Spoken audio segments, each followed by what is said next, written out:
Today we're going to be showing you the latest data from vaccines logged with the Zoe COVID symptom study. Last time we had only enough data on the Pfizer vaccine, so we were only able to tell you about what we'd learnt about that one. This time, however, we're able to look a little more at how the Pfizer and Oxford AstraZeneca vaccines compare. First, we'll explore the rate of COVID infection post-vaccine to see how the vaccines are performing so far. Then, we'll compare the systemic after effects reported by people who took the Pfizer vaccine versus the AstraZeneca vaccine. And finally, we will focus on concerns about vaccines from those with compromised immune systems. So that includes those with suppressed immune systems and also those with overactive immune systems, whether that's due to pre-existing conditions, treatments, or medication. Throughout this conversation, we'll consider the role that our individual immune response plays in these findings.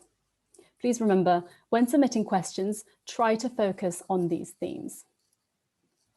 And now, on to our expert panel who will help us to explore these topics. If you've joined us before, Dr. Anna Goodman will be a familiar face, even if you can't see her face fully. Dr. Goodman actually joins us from a working hospital, hence the face mask. Anna is the principal investigator for the Oxford AstraZeneca and Novavax COVID-19 vaccine trials. And she's worked extensively on vaccines for challenging infections like malaria. She's also an infectious diseases consultant at Guy's and St Thomas's Hospital in London. Welcome back, Anna.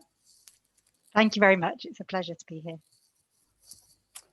And of course, many of you will know Professor Tim Spector, lead investigator on the Zoe COVID symptom study. Tim's also a Professor of Genetic Epidemiology at King's College London and Honorary Consultant Physician at Guy's and St Thomas Hospital. Welcome to Tim. Hello, everyone. We're also excited to welcome a new face to our panel today, and that's Professor Ellie Barnes. Ellie is a Professor of Hepatology and Experimental Medicine at the University of Oxford. She leads an established research group with a focus on T-cell immunology and is involved in COVID vaccine studies in patients with suppressed immune systems. Ellie is also a member of the UK Coronavirus Immunology Consortium. Welcome, Ellie. Thank you, Christina. Delighted to be here. All right, so to kick things off, I'd first like Ellie and Anna to set the scene a little bit. Just make sure that our audience are all starting on the same page knowledge-wise about COVID vaccines and the immune system. So, Anna, you're the principal investigator on the Oxford AstraZeneca vaccine trials. Can you briefly explain how this vaccine works and how it differs from the Pfizer vaccine? So I'm one of the principal investigators. There's like 20 of us. None of the vaccines that we use in the UK have actual COVID-19 in. So that's the first thing to say. All these vaccines are made from tiny little, the principle that your body recognizes tiny little bits that look like COVID-19. And in this case, we use something called the spike protein. And really the AstraZeneca and the Pfizer vaccines are very similar in that what they do is they get you're given some code, and that code gets your own body to produce something called an antigen, which is a tiny bit of the spike protein. And then that means your body's seen it before, so that if you see it from the virus, from COVID virus in due course, then you will have already been exposed. So you would recognize it and have immunity at that stage. Brilliant, that's a really clear explanation. And Ellie, so you lead a research group focused on T-cell immunology. What actually happens in our bodies when a vaccine is administered?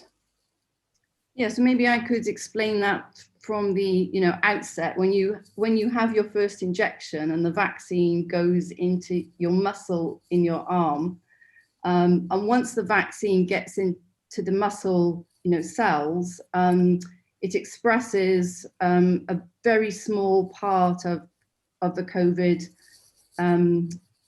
virus, but it's not COVID itself. It's just a really small component of the SARS-CoV-2 virus, and then your muscle cells express the antigen, and then your immune cells, your T cells respond to that, and you have two kinds of T cells, CD4 and CD8 T cells, and you have another kind of immune cells, B cells, that make antibodies. And both these two vaccines, the Pfizer vaccine and the Oxford AstraZeneca vaccine, induce really high levels of both antibodies and also T cells, and both of those components may protect you, may be involved in the protection from subsequent infection. Okay, thank you for that, Ellie. Now let's dive into our first topic, which is kind of comparing the protection offered by vaccines so far. So our data science team at Zoe has created this visualization of the COVID infection reduction in contributors who reported having had a vaccine dose versus those who did not. And we can see here that the infection risk reduction levels increasing over time in both vaccines after the first dose. But just note that we have longer term data only available for the Pfizer vaccine currently. And while we do have some wide confidence intervals in this data, that's shown by those black lines, the numbers actually line up nicely with the phase 3 Pfizer trials. Is that right, Tim? Yes, so the data really are mirroring what was seen in the trials at the sort of 3-week period. Of course, the trials didn't have many people that went over that sort of 1 month period, because in general the protocol was to give it somewhere between that 3 to 6 weeks when they could. So, but certainly this near 70% reduction that we're seeing is exactly what we would expect, and this is really good news, because normally in the real world you don't get the perfect results you see in the trials, that everyone's really controlled and you've selected out any dangerous sort of people, and it's all sort of perfect participants. So this is the really good news, is that we're basically seeing exactly as we saw in the trials, with a trend that shows that that single dose is being effective, even not as much as 2, but it's still doing a pretty good job. That's great to hear. You mentioned about the kind of 70% reduction in infection risk. We actually have a question from the audience that's related to this. Anna, if you could perhaps help us to answer this one. So Andrew says, I keep hearing that the first dose of the vaccine gives me 70% protection from the virus. Can you unpack this number a little bit, please? So 70% of what? Is it 70% reduction in my chance of contracting the virus, 70% less likely to be admitted to hospital if I get the virus, or something else? So that's a really good question. And it's interesting because trials measure different things. So we hear lots of numbers in the news, and sometimes you're comparing apples with pears. Sometimes the numbers are measuring completely different things.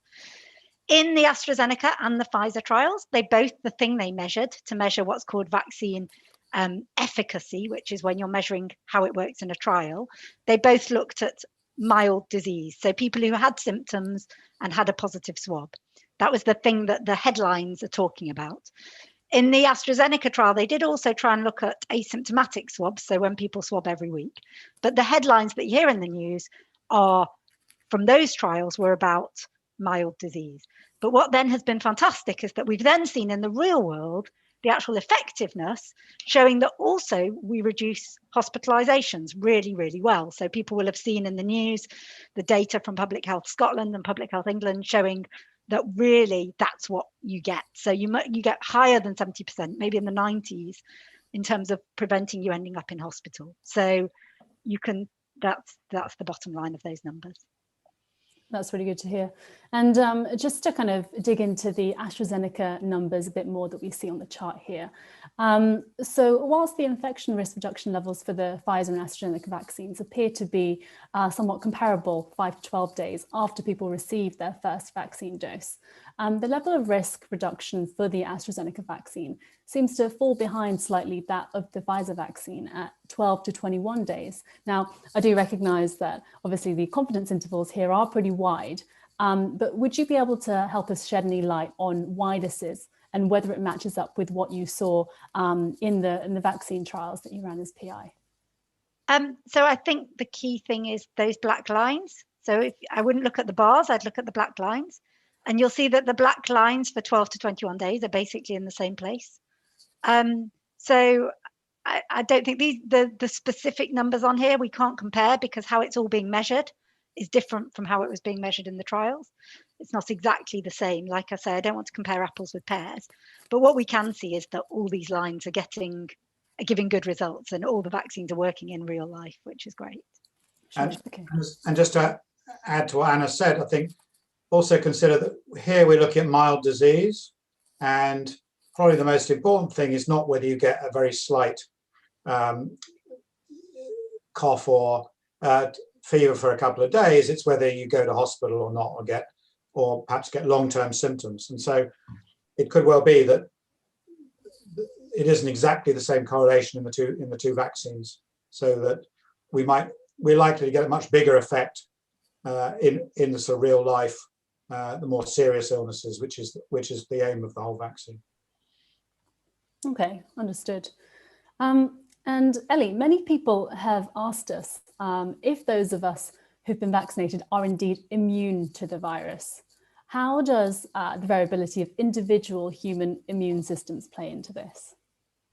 Well, they are individual, and there will be individual responses. And there's no doubt after vaccination, some people will make higher antibodies and some people will make higher, T cell responses.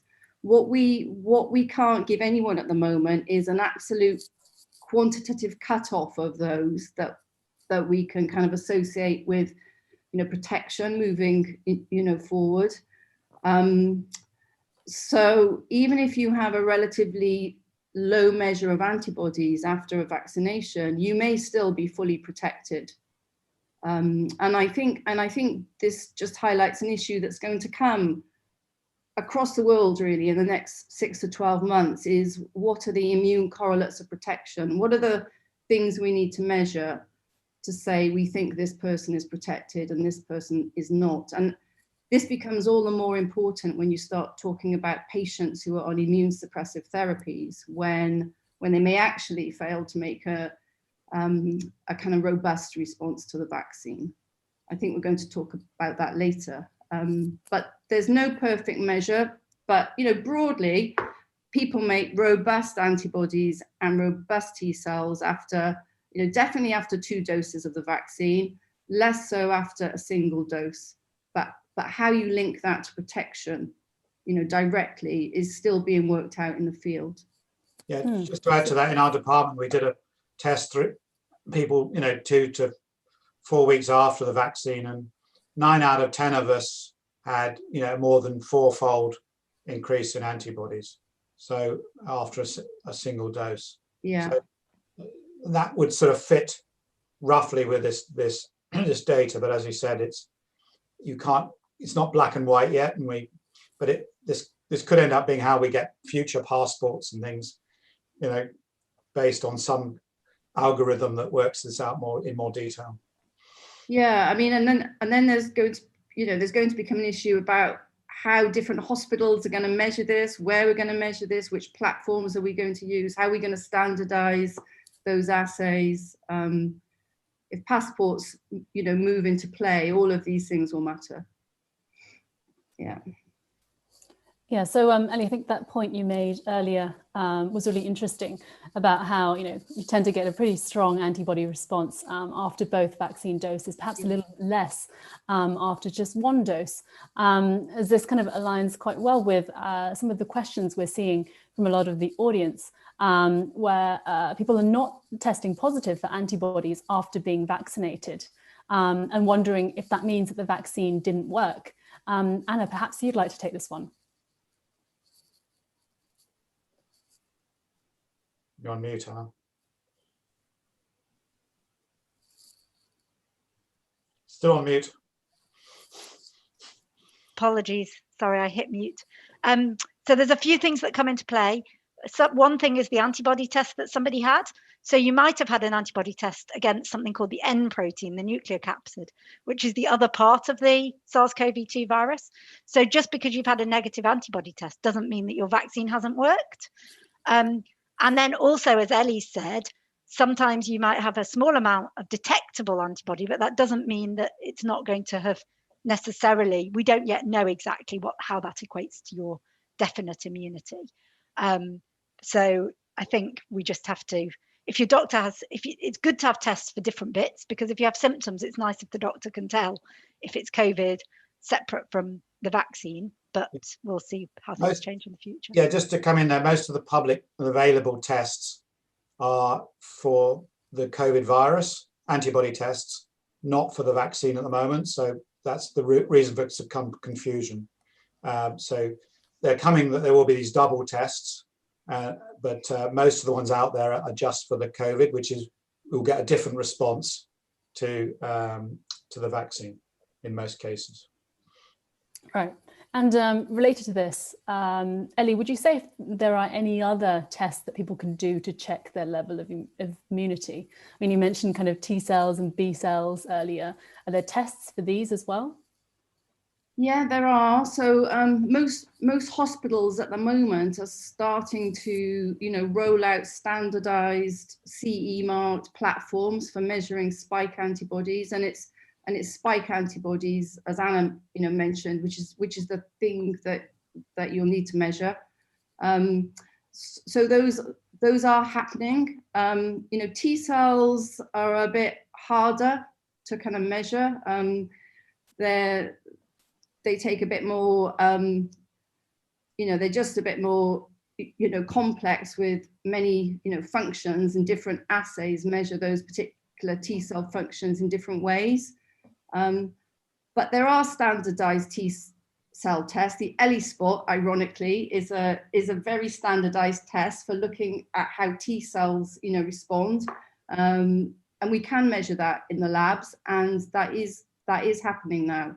And again, when you come to look at vaccine responses in immune suppressed people, we'll be looking very carefully at both the antibody and the T cell responses, using a whole repertoire of different assays across the country, actually.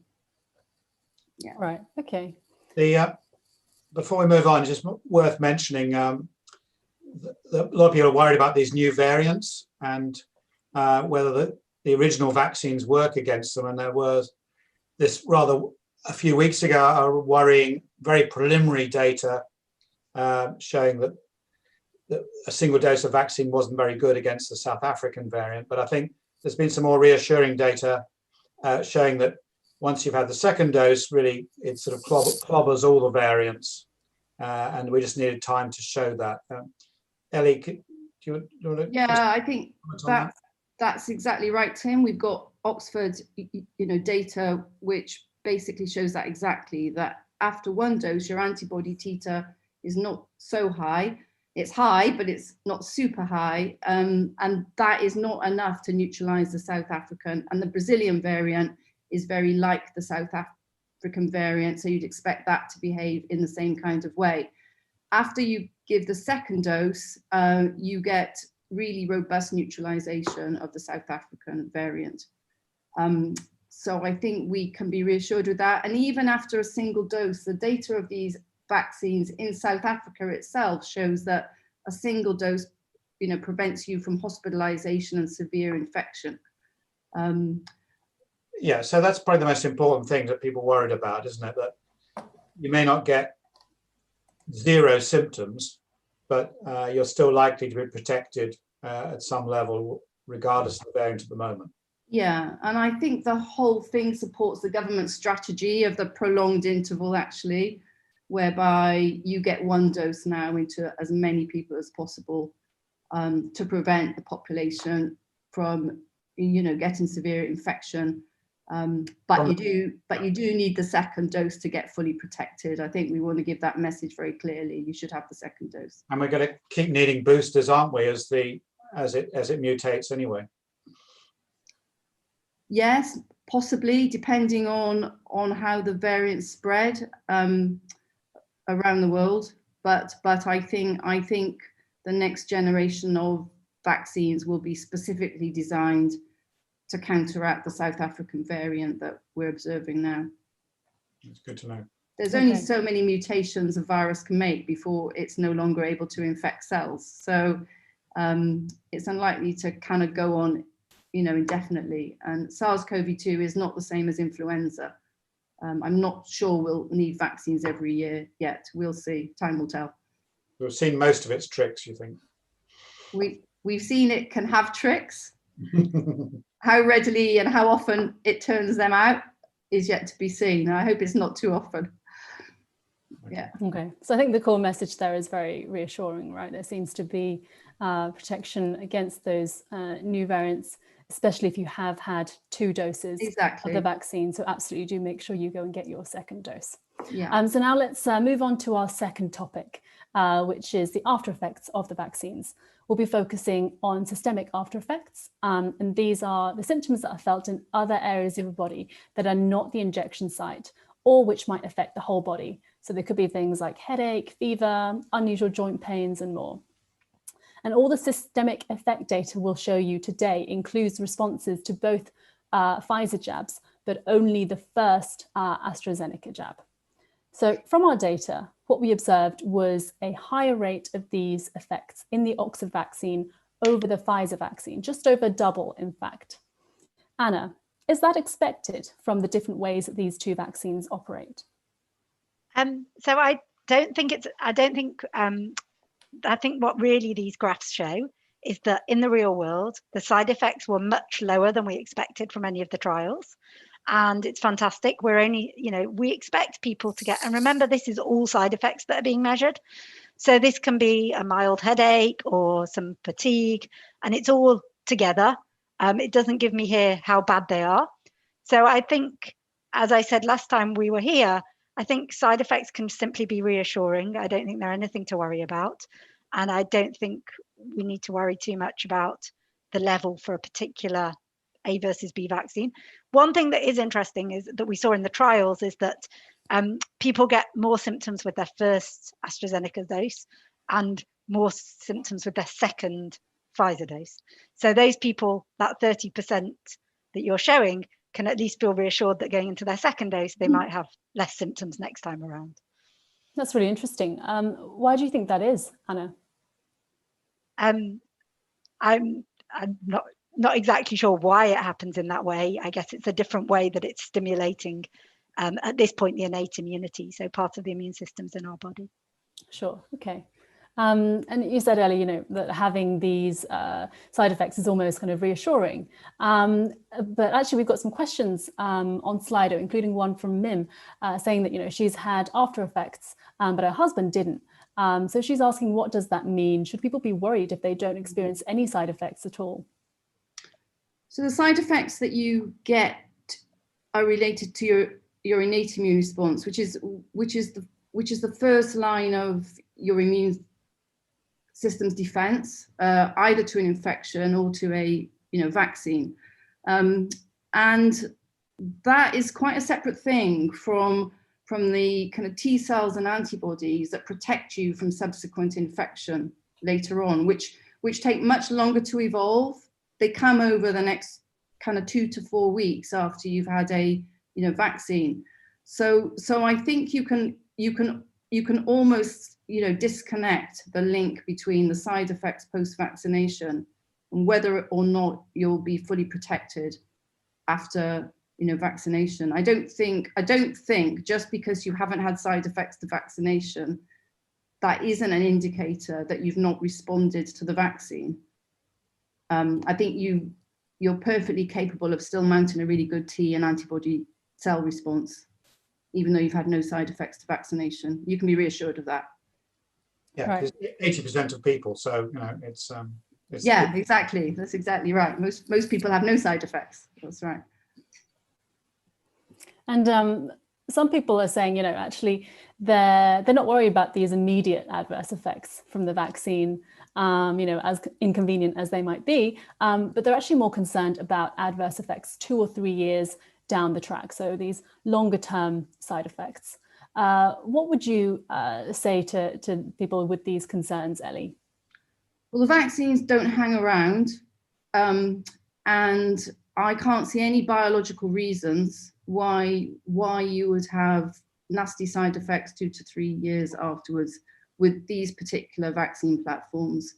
And I think the downside of potentially catching COVID if you don't get vaccinated is you know, the risks are much higher with that. Would be my answer to that. Absolutely. Anything that you might want to add to that, Anna, actually, based on your understanding of, you know, the mechanisms of how these vaccines work? No, absolutely. I think the priority has to be to have your vaccine. And I think there's really, when we measure vaccine side effects, we measure them for quite a short amount of time because we know the vaccines disappear. We actually in the trials do keep looking for a long time, but we don't see related side effects a long time later. Right. Okay. And Tim, if you could perhaps share with us what you think isn't a side effect, because we've actually heard all sorts of reports and received lots of questions from the audience about strange symptoms that people have experienced after being vaccinated. Everything from sore ears to tinnitus, to smelling petrol all the time, to blisters on their feet.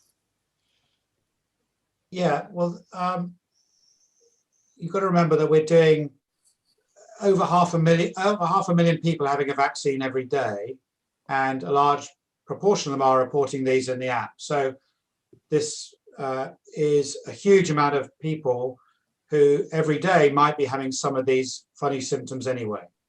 And you've got to bear this in mind that, you know, every day, unfortunately, about 1,300 people die at this time of year anyway. Some people might, you know, haven't had their vaccine 2 days before and they die just after it, because that's just chance. And I think this is where the MHRA are looking very carefully at the data, particularly on deaths and severe outcomes, people being admitted to hospital.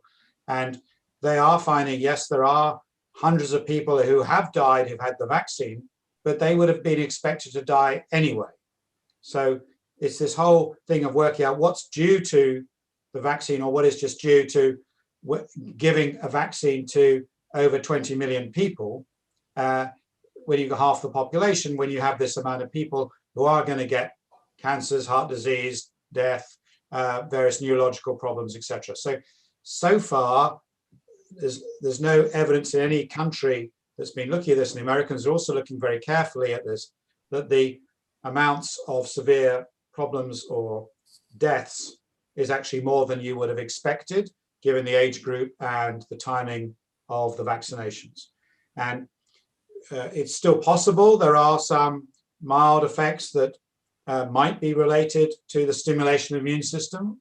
I think we're ruling it out, and that's why we still need your data to keep looking for these rare outcomes so we can compare them.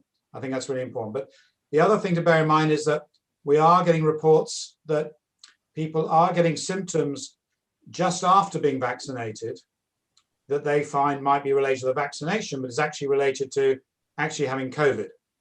And I think you've got to realize that for the first 2 weeks, you have to assume that you may well have got COVID as the most likely diagnosis there, depending on how common it was around you. But we are seeing people with strange smell and various neurological symptoms that sound to us much more like they got it around the time of their vaccination, and that's what's causing them problems. So at the moment, it's all reassuring, but it's really important we all collect lots of data, and also so we know the long-term consequences. But you've got to remember, 20 million people are having this vaccine now. There's going to be lots of people by coincidence having all kinds of rare things happening to them. All right, I think that's very important clarification to make. Thanks, Tim. And Anna, we've had a number of people on Slido saying that they've had a few days of bad symptoms after their first jab, which is now making them consider not taking their second one. I mean, I think we touched on this point a little bit earlier, but it'd be good to kind of reiterate.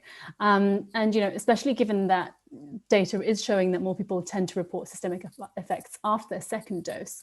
What do you say to these people? So firstly, like I said, for the AstraZeneca, if you happened to have that vaccine, and maybe more of, as we're moving through time, I think at the beginning of the program, most people were getting the Pfizer, and now we're seeing more people having the AstraZeneca.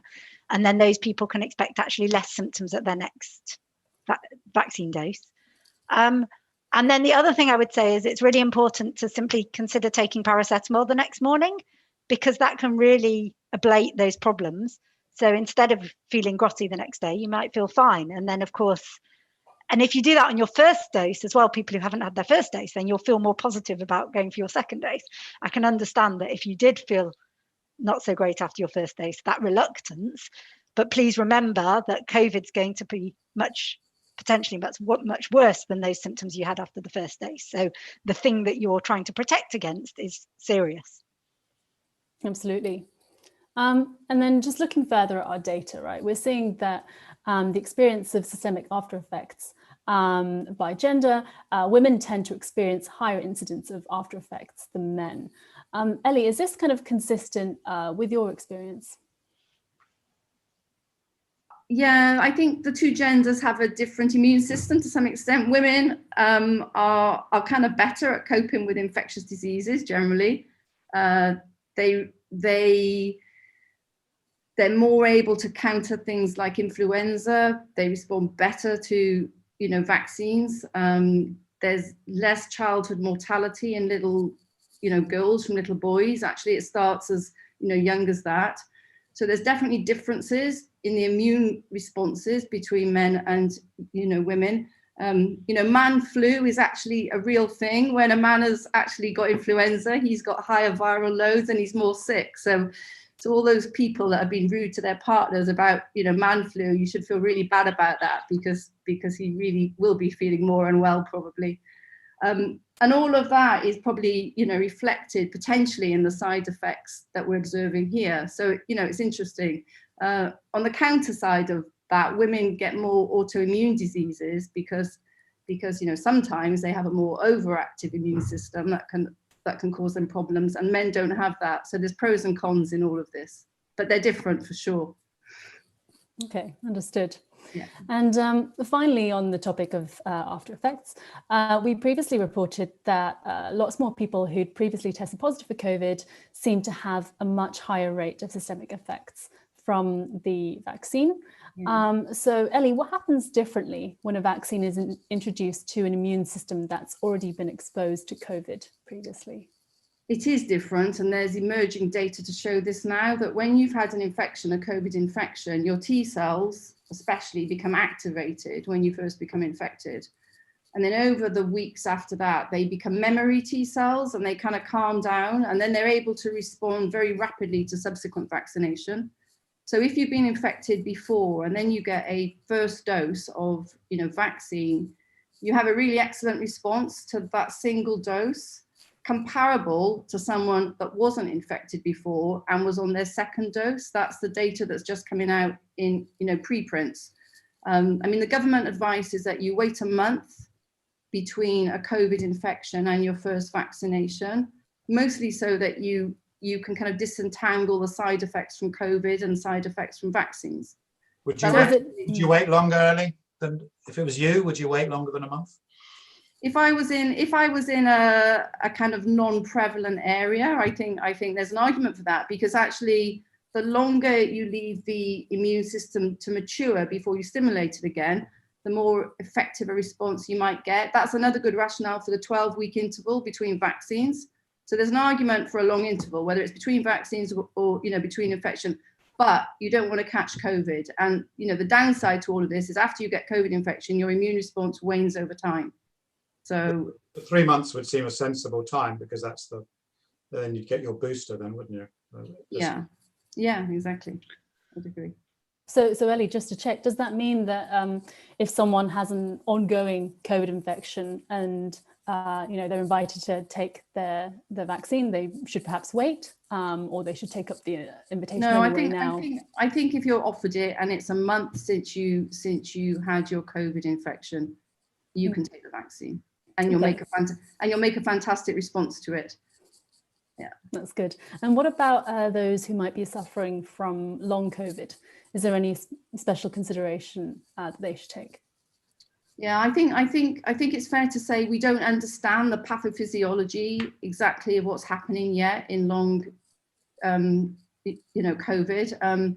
I don't think it's due to persistent infection. That's, it's much more likely to be a residual effect associated with being exhausted or an ongoing immune effect after infection. But either way, I think you should still be, vaccinated because you can catch COVID twice, and you want to be protected from that, especially if you've got long COVID the first time you're infected. So, my recommendations would be for somebody to have the vaccine, even if they're suffering from long COVID, with the information we have at the moment. Right. Okay. Let's just take a quick look at the chart around this from the Zoe data. Tim, what you see here is it's really interesting that the bars on the right of this visualization, they include everyone who's previously tested positive for COVID, no matter if it was COVID 9 months ago or 9 weeks ago. Can you tell us a bit more about the impact of the passing of time on those who had COVID before they were vaccinated? Yeah, so given what we've heard, we thought the response to side effects would be very time dependent because the antibodies do wane with time. But when we looked at the data and divided up into two groups within 6 months or over 6 months, we couldn't see any difference. It may be a numbers, we may not have full power to see it, but it was a surprising finding suggesting there might be other factors involved in this general response. And of course, we still know very little about the virus or the immune reaction. So I think we just have to look at the data and say, yes, this is what to expect. So this would go against any particular timeline about saying, when you should be vaccinated, other than, over a month for what we're seeing. Because in general, we know that definitely a positive response generally means your immune system's working pretty well and reacting to the vaccine. And we hope to be able to show that this means that you're going to get less infections afterwards. We haven't proven that yet, but that's what we'd like to see as well. So it's kind of interesting that even if you had it in the first wave, you're still showing a slightly higher systemic effect than people who never had it. Right, thank you, Tim. And now moving on to our final topic for today. And it's one we've received many, many questions on ever since we started running these webinars, is how those with weakened immune systems might respond to vaccination against COVID. I think it's worth mentioning at this point, actually, that many people who find themselves in this group have been shielding for months and understandably might have heightened anxiety around the safety and efficacy of COVID vaccines. So Ellie, for those who are not familiar with immune disorders and immune suppression, who are the people that fall into this group?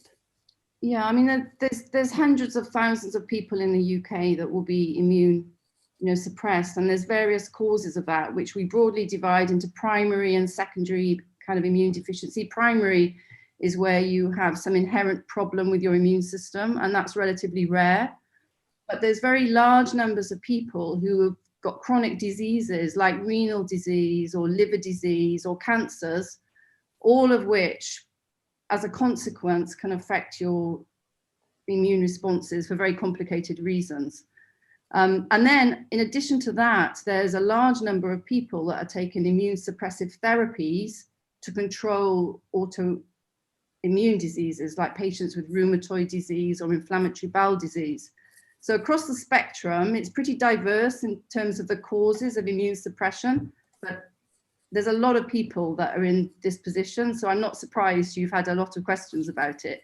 It's a very big issue, I think. which has been ignored so far pretty much in the phase 3 trials, by the way, for all the vaccines. These kinds of patients were excluded from the phase 3 studies of the vaccines. I mean, Anna will be able to talk to that better than me, but they were not generally included in those trials. And yet a lot of the drugs they're on tend to be now the antiviral drugs that are being used. So paradoxically, a lot of these patients are on the same drugs that are used to treat the virus. So immune suppressants. It's kind of exactly, the steroids. Yeah, the steroids that many people are on. And that's because actually the serious consequences of COVID in hospitalized people on intensive care relates to the immune response to the virus as well as to the virus itself.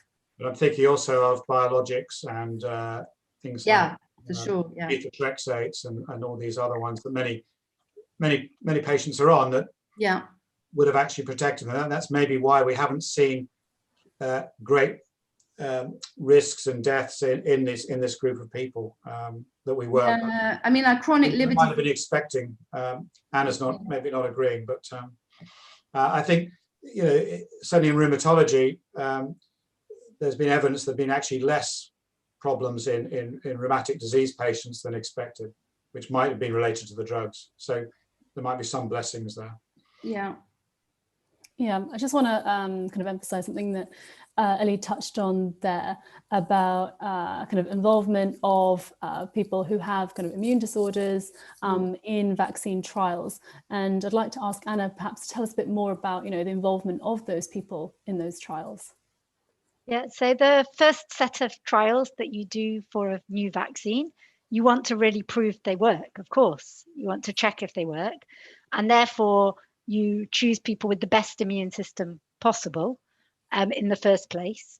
And so therefore, it's not that we were worried that the vaccines would be dangerous with people who are on medication that suppress their immune system, for example. And there is a bit of a common misconception that there's a risk to these people from having the vaccine. It's not a danger. It's just that to get the best immune responses when we then measured them after someone's had the vaccine or to see how a vaccine has worked, a good immunity is helpful. There were a group who arguably perhaps are not really immunosuppressed, but those who have HIV who were well controlled on treatment were included in many of the trials, not all of them. But people who were, for example, on high doses of steroids for a long time, they were not included. And so, yeah. Okay, thank you for outlining that, Anna.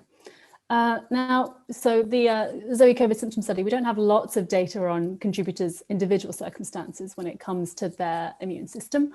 But what we did do was we asked those who were logging their vaccines with us to tell us about any pre-existing medical conditions that they might have. So i.e. comorbidities such as heart disease, kidney disease, cancer, and many more. And for context, over 27,000 people responded yes to taking some form of immune suppressing medication or treatment. Now I'm going to kind of share screen again so that we can take a look at the chart corresponding to this. So Tim, what we see here is virtually no difference in the rate of systemic after effects being experienced between those who reported at least one comorbidity and those who reported none. What do you make of that? Well, I think it's just generally reassuring because these are really low side effect levels anyway of the order you'd see with a placebo. And it just should be reassuring for people with chronic diseases, taking lots of other drugs. They've got no reason really to be worried about this. And I think it's just really good news.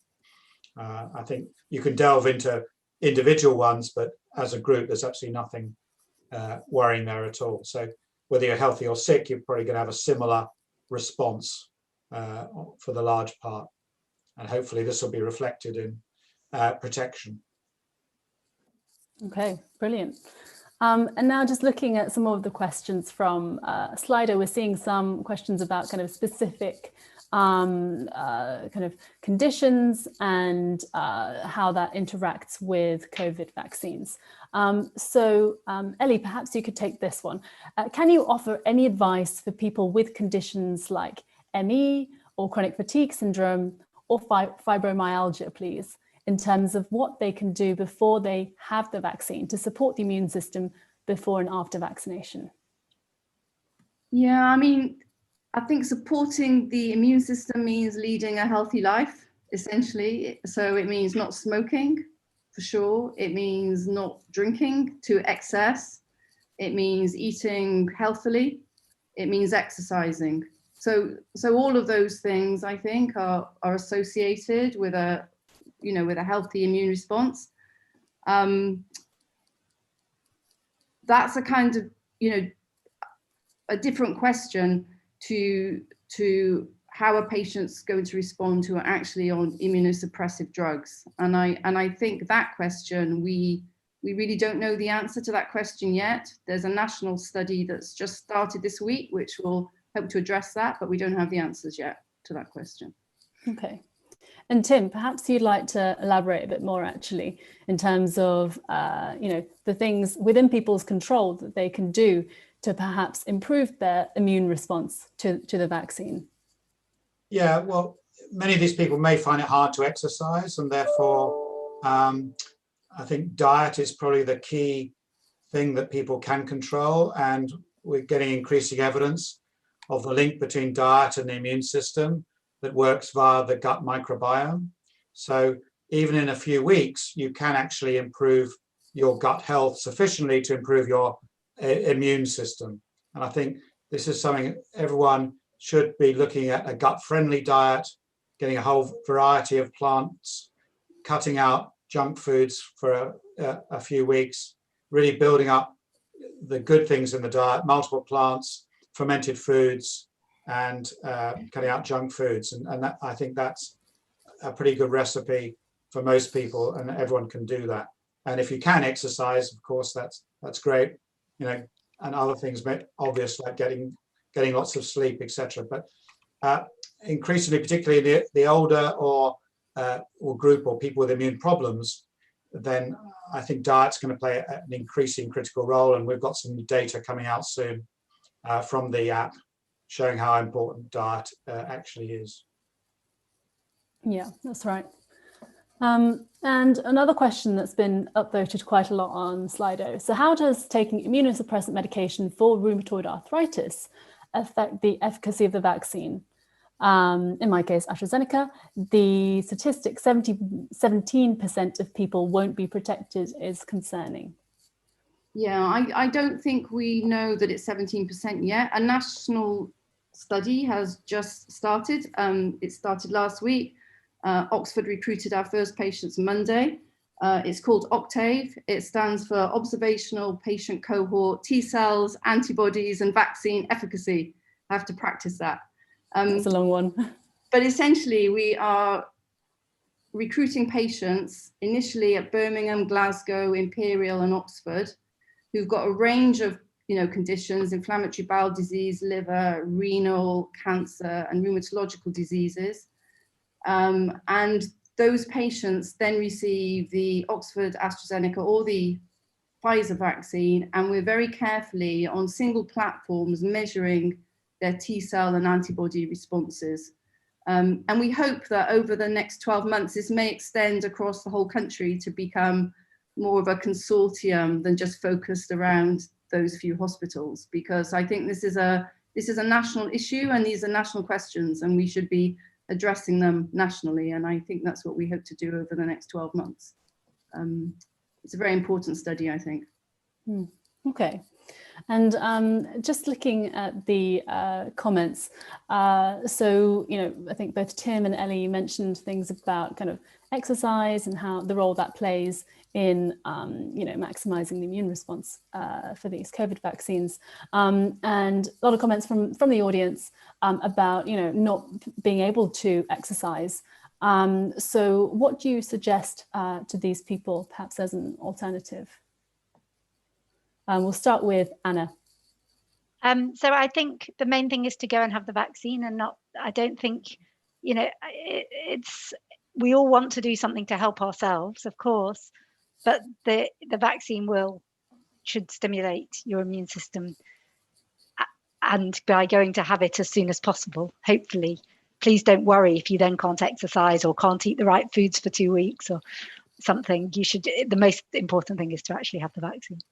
I mean, people who are kind of 90 years old make a good immune response to these vaccines, and they're not running marathons. So you don't need to be running to be having a good immune response to these vaccines. We don't want to give that message. No marathons anymore. Okay, so we've got one more question. So this one to Anna. We're hearing that current mutations of the virus increase transmission or illness severity. Is there perhaps a chance that a future mutation could in fact make the virus less harmful to humans? Do mutations always make the virus more dangerous? So mutations are random, and that's a lovely note to come towards the end on if we want a positive thought as to what might happen. As Ellie said, this virus has given us lots of surprises. So I don't think we know that it will mutate. And what's been great is seeing that even with mutations, we can prevent hospitalizations with vaccines. And so hopefully that will be the biggest sort of impact in the coming months. If you look historically, viruses tend to become less pathogenic over decades or centuries, which is really interesting. So if you take, for example, hepatitis C virus that I work on, that's been now in humans, we think, from phylogenetic analysis for 6,000 years. And it infects people in a way that's kind of totally asymptomatic. People kind of don't know they're infected. So there's quite a lot of evidence that actually things become less pathogenic over time, over hundreds of years. We're not talking about that here, but I mean, I don't think we should assume that just because you're getting these kind of mutations, the virus is going to go nasty. The opposite may be true. But do you think this shift towards a milder version is going to happen quite rapidly because of our crowded populations now compared to the past, and more chance for this to happen? Or looking at all the viruses that have been, as you said, most of them tend to go milder or die out. Yeah. Do you think that's likely, or? Yeah, I don't know. The virus is trying to do things to enhance infectivity, isn't it? It's it kind of mutates, and there's selective pressure to kind of draw out those mutations that allow it to get into cells more easily, and that doesn't necessarily translate into more severe disease, I think. So I don't know, Tim, the answer to that. You may know better than me. Before we end this, I want to question really, a lot of people are worried about allergies, and we've still had this problem about people with anaphylactic shocks have not, have been sort of warned away or asked to under care. But maybe either of you could comment on what level of allergy is sufficient to be worried about at the moment, given what data we've seen. And do you think people with particular food allergies, how do they get vaccinated at the moment? What's the plan for them? I'm happy to answer that. The sort of allergy that they're talking about is anaphylaxis. It's when people have life-threatening breathing problems, for example, when they have a reaction to something. So that might be that, for example, they've had to go to hospital. That's how bad their allergy's been. And particularly if it's to multiple things, then they're advised to have the AstraZeneca rather than the Pfizer vaccine. But that doesn't mean people shouldn't be having vaccines. They should still, these people should all be having vaccines. So basically, you just alert the team that you could have a problem, and therefore you do it in a place that's safe. So at our hospital, for example, we have an allergy service who help with phone calls if there are specific questions for a specific person. But many people are simply referred to have the AstraZeneca rather than the Pfizer vaccine. That sort of means there's virtually no real contraindications now, perhaps with the exception of pregnancy and children at the moment. And even pregnancy is a relative discussion. So yeah, you're right. It's wonderful how safe they are and how much data we're now getting on these millions of people. Anaphylaxis is incredibly rare. Really, it's incredibly rare. It's kind of, a few cases per million vaccines. You're much more likely to be killed in a car accident this year than have anaphylaxis. That's for sure. Yeah, Right.